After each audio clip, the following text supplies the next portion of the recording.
Como que esse designer ele cola junto com o dev, junto com o arquiteto de sistemas ali? Como é que essa galera caminha junto? E, e para a gente já começar a dar uma direção para a galera que está ouvindo a gente, o cara que quer se aventurar nesse mundo, tanto de ir mais para o lado do código, de desenvolvimento front-end, o cara que quer ser um UI, um UX. UX e entrar nessa área de design, como que a galera pode começar a procurar alguma literatura, alguma coisa do tipo? Começar a falar primeiro de como é hoje, como Hum, que funciona esse processo e o que pode ser melhorado nisso tudo. tá, o que eu vejo já de uns anos para cá é que a questão do surgimento da, da, da informação, né, que é onde a interface onde o usuário interage com a empresa, é o que dá início a todo o processo, né? Então você tem a importância do UX e do UI dando, entendendo o acesso do usuário, pegando os dados e dando sentido para tudo aquilo. E aí, com isso, você tem todo o design que é passado para o front-end. Isso faz uma requisição de back-end para saber o que você precisa de informação para mostrar naquela página, além das imagens. Você tem dados ali para mostrar. Então, quem vai trazer tudo isso é o back-end. Com isso, você tem a questão de arquitetura. Né? Eu acho que acabam sendo pontes. Um vai ligando o outro até chegar na parte de arquitetura para questão de servidor, questão de E banco de tudo dados e tudo. parte lá do começo, como você disse, de entender qual problema você resolvido, né? Exatamente. E entender qual é o É, comportamento da pessoa que está acessando a tua aplicação também. aí Né? entra o UX, né? Exatamente. Então, temos um produto, esse produto, ele tem o objetivo de resolver algum problema, Uhum. certo?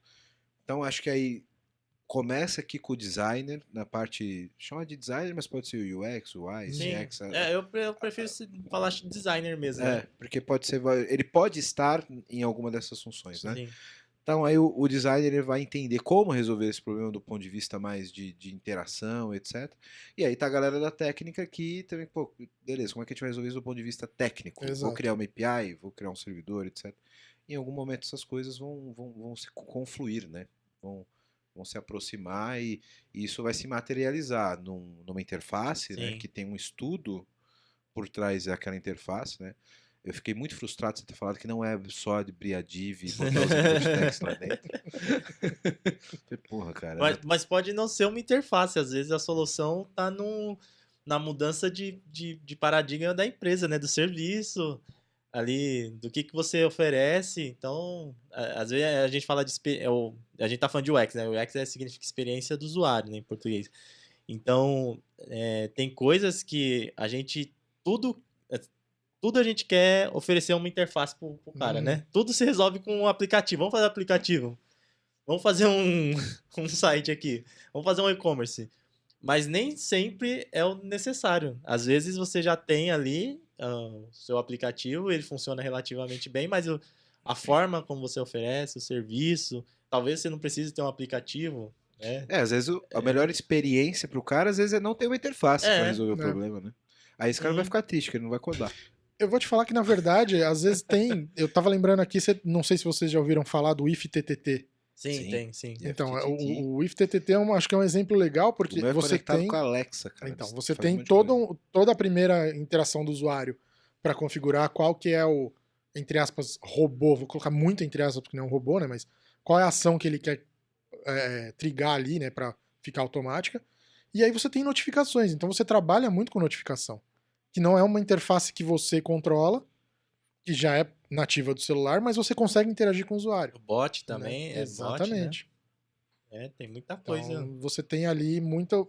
Essa questão, por exemplo, do UX entra nisso, de saber como o usuário clica naquela notificação ou como ele responde pro Uhum. robô. Né? E você, como front-end ali, algumas coisas você vai meio que transpassar essa barreira. Né? Você não vai precisar, numa notificação, porque já está no celular, ter um front. Mas provavelmente alguma coisa ali de estruturação daquela mensagem que a pessoa vai receber, ela precisa ter um front-end ali meio Cara, perdido no caminho. e isso eu acho muito legal como todos os assuntos que a gente traz aqui nesse podcast, elas acabam se complementando de alguma forma, sabe? Quando a gente fala, por exemplo, de arquitetura e de transformação digital, acho que a gente até falou um pouco isso lá Sim. no podcast, né, David? A transformação digital em si, ela não é simplesmente tornar os processos tecnológicos e digitais, como muitas empresas acreditam, né?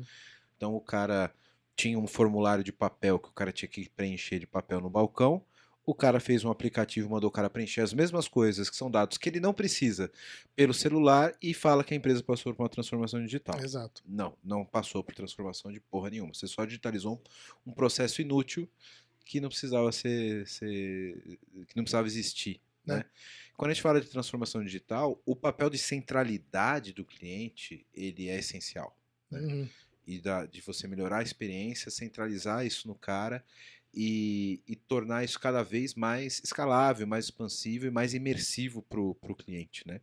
E é nesse sentido, o que a gente está falando aqui, resumindo o que vocês trouxeram, é que nós temos tecnologias hoje que, aliados com o conhecimento técnico do desenvolvedor, do arquiteto, do time técnico, junto com o time de experiência, a gente consegue sair de soluções, cara, que são formulários web, como a gente trabalhou até 2000 e tanto, né?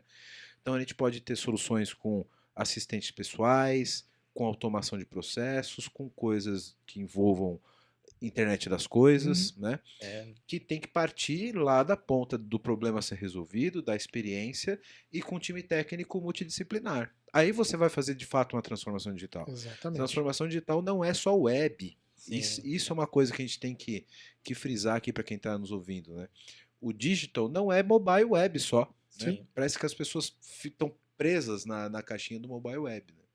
Né? A gente vive na época aí, ubiquidade das coisas, né? Você falou da Alexa aí, cidades inteligentes, casas inteligentes, não é só essa parte de web ou celular.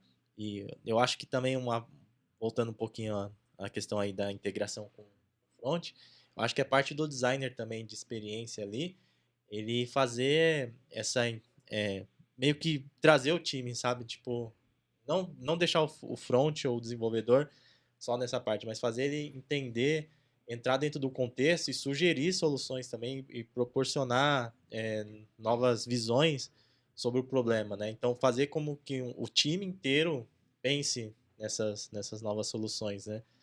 Eu acho que isso que ajuda a gente ter produtos bons, né? E também processos, ou pelo menos um dia a dia melhor dentro das equipes. Até comentando disso que você falou de transformação digital, eu costumo dizer pro pessoal que uma aplicação boa, ou seja, uma solução de problema boa, é aquela que o usuário não percebe que ele está lidando com tecnologia. Que fica muito intuitivo para ele lidar com aquilo, seja, por exemplo, que a gente já viu muitos casos de bebês usando o tablet como se fosse natural para ele, né? Design é assim, você percebe quando ele falha. Quando ele não falha, você não percebe, Exatamente. Né? Cara, é sensacional isso, né? Porque a ideia é você resolver... Isso, né? Também.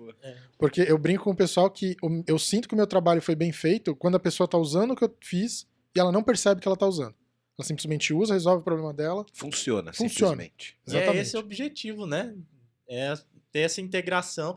Pode ser um negócio muito louco, meio Skynet, muito Black Mirror, mas esse é o objetivo, que nem você falou. É criar soluções que as pessoas não têm essa percepção de que elas estão utilizando tecnologia. É tipo um braço, é uma coisa natural. Ela não precisa se esforçar. Ela não tem uma demanda cognitiva gigantesca para utilizar uma interface, como a gente tinha até uns tempos atrás, né? Uma vez eu ouvi um termo em relação a isso chamado ergonomia cognitiva. Tipo, o cara não tem que fazer um esforço para compreender aquilo, é natural. Né? Porque se você tem uma interface, alguma coisa, uma solução que o cara precisa parar e entender como funciona para ele não fazer besteira, já tem uma barreira. Né? Então, eu gosto desse termo de ergonomia cognitiva, que é isso, tipo, o cara é tão confortável cognitivamente para ele que ele simplesmente usa, né? É natural. Né? Acho que isso é muito legal.